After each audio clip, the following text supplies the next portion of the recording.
Hello, my name is Bernard Lindsay, and this is the show, Blacks in the World of Academia. This show will work to combat the stereotypes and the misconceptions of African Americans by way of covering the history of African Americans in the world of academia.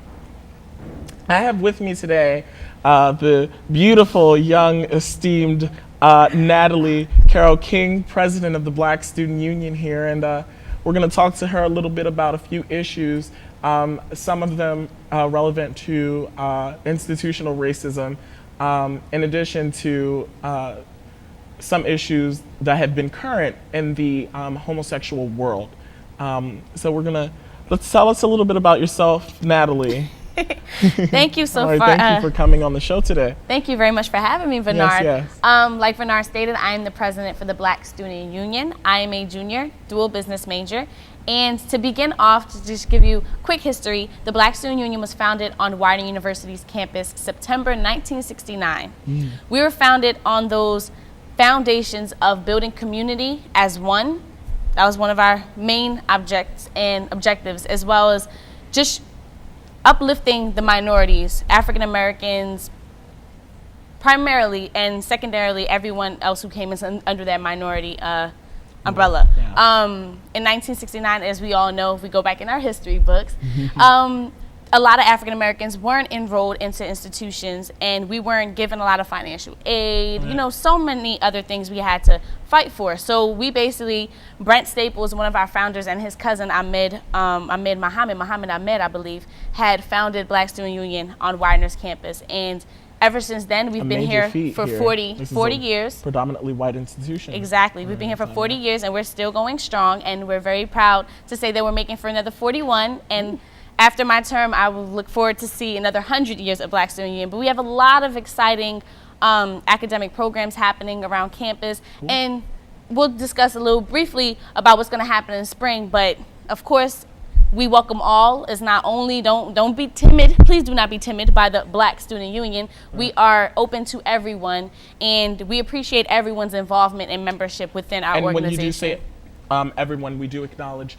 that the Black Student Union is open for all of, sexualities, all religions, all creeds, skin color. So just because it's Black Student Union doesn't mean that white people cannot come. We are, an open union. Exactly. We are an organization of a composite of different diasporas of the African American race, in addition to other races and ethnic backgrounds as well. Exactly. And just to give you a snippet, my mother is French and Argentinian, and my father is African American. So I am a mulatto, yes. a mutt. So as you can see, we open to everyone, and please don't be timid by our name. And we love to have everyone's inputs and suggestions. We are a very membership participation kind of organization. And if you want to know where our general meetings are, they are every other Thursdays in Room C at 6 p.m. Yeah. Sorry. And if you want to get in contact with us, please email us at bsu@mail.widener.edu. But to, in addition, to go on to Bernard's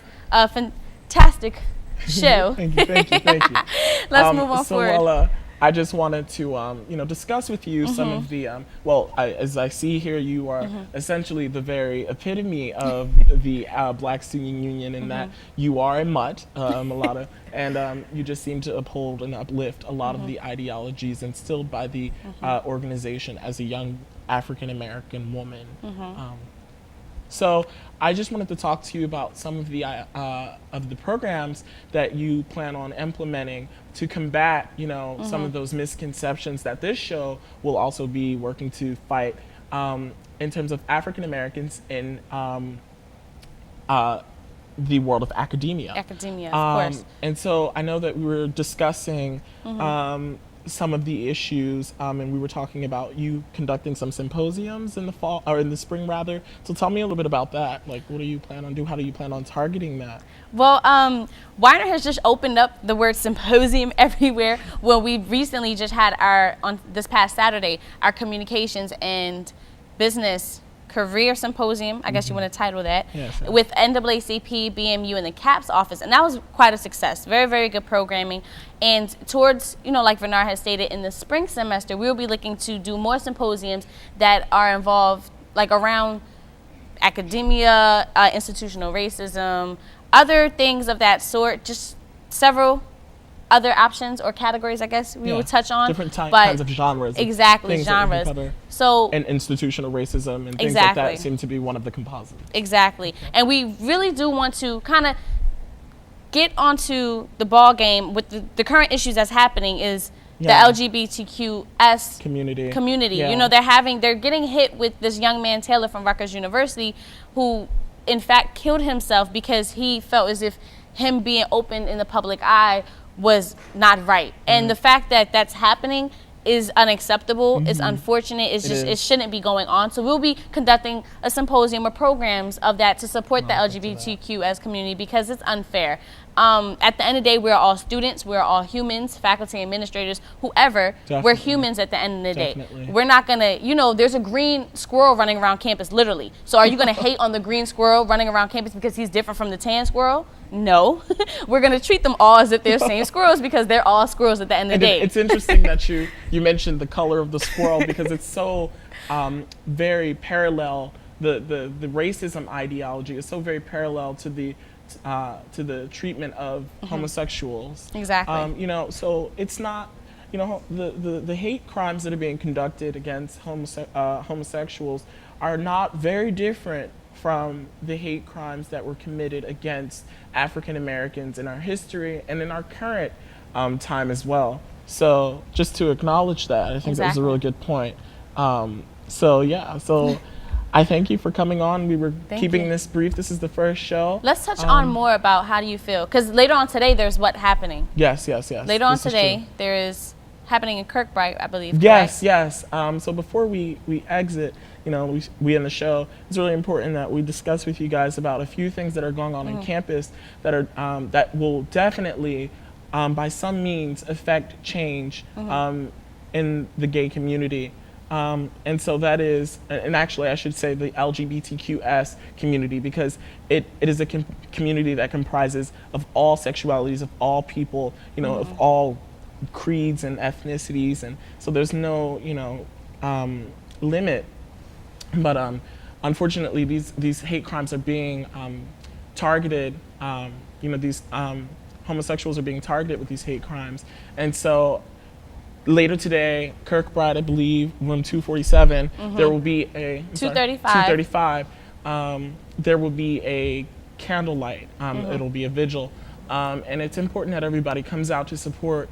You know, because it's really unfortunate what's happening, and you know, we need to definitely work to combat these issues in the gay community, and as well as the you know, in the African American community and in any community. I mean, it's unfortunate that we have these closed-minded people and these individuals who are absolutely fine with treating people like this, and it's only by way of ignorance. And while that may not always be the case, because here in the setting of academia, you have institutional racism, which is rather unfortunate because, you know, you'd think that we're all like-minded individuals at this institution of higher learning.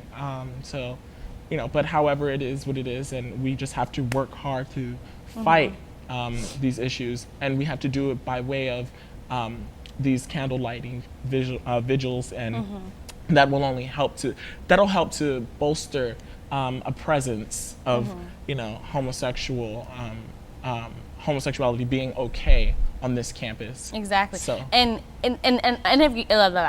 on every campus, excuse me, like institutional racism is not only African American and Caucasians and Spanish and this and that. It has to do with everything and everybody. Like I said, you know, the green squirrel is a metaphor. It's literally a green squirrel running around campus. Are you going to treat it any different than the tan squirrel?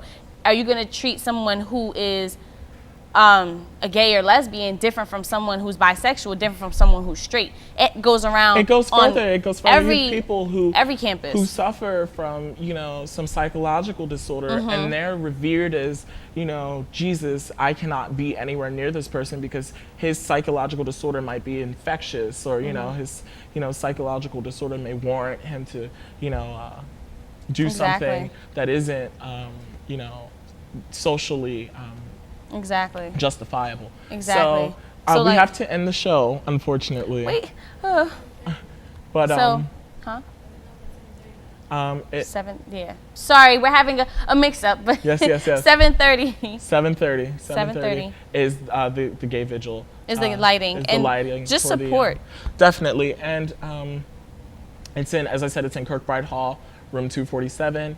And I'm Bernard Lindsay. Thank you so much. This is the first airing of Blacks in the academic world, and we are definitely going to be talking more about these issues, and we have to continue fighting.